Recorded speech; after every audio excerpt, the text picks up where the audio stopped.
Hello నమస్తే అండి, welcome to my H&N blogs. ఈ రోజు నేను చేయబోయేదైతే మసాలా వడతో పులుసు చేయబోతున్నానండి, నెల్లూరు స్టైలు. ఎర్రగడ్డలు, పుదీనా, కొంచెం పచ్చిమిరపకాయలు, సోంపు, అల్లం వెల్లుల్లి పేస్ట్, ధనియాలు, చెక్క, లవంగ దంచి వేసుకున్నానండి. ఇవి బాగా మెత్తగా కలుపుకోవాలండి. కలుపుకొని వడపిండిలో వేయాలండి, అప్పుడే కలుస్తుంది బాగా. ఇవి కలిపిన ఎర్రగడ్డలు అవన్నీ మసాలా దీంట్లో వేసేసేయండి. వడ పచ్చనం కూడా దీంట్లో వేసేసేయాలండి. నూనె బాగా వేడైనాక నేను ఈ మసాలా వడలు వేసుకుంటున్నానండి. చాలా మంది బయట నుంచి తెచ్చుకున్న కూడా వడ మసాలా వడ పులుసు చేసుకోవచ్చండి. నేను కానీ మసాలా వడ ఇంట్లోనే చేసి తయారు చేసుకుని చేసుకుంటున్నాను. వడలు అయితే రెడీ అయిపోయాయండి. దాని మసాలా ఎట్లా చేయాలో చూద్దాం రండి. కొంచెం వెడల్పు గిన్నె తీసుకోండి.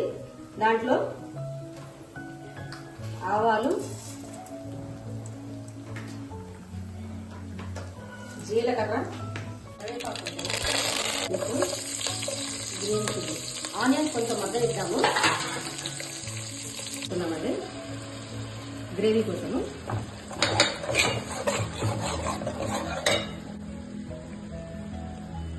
పసుపు, కారం అండి, ధనియాల పౌడర్, తగినంత ఉప్పు వేసి కొంచెం పెట్టేద్దామండి. మసాలా నూనె వదిలినాకండి ఒక గ్లాస్ నీళ్లు, చింతపండు గుజ్జు చేసుకొని కొంచెం ఉడకనిచ్చాలండి. లాస్ట్ లో అండి కొంచెం మెంతులు, జీలకర్ర పౌడర్ చల్లుకోవాలండి. ఇది లాస్ట్ లో చల్లుకుంటేనే బాగా టేస్ట్ గా ఉంటుంది. కొంచెం కరివేపాకు వేసుకొని మనం వడలు వేసేసుకోవాలంటే.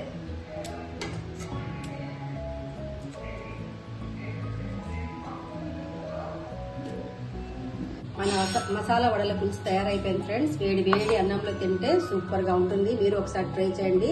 నా ఛానల్ ని సబ్స్క్రైబ్ చేయండి, లైక్ చేయండి, షేర్ చేయండి. Thank you so much.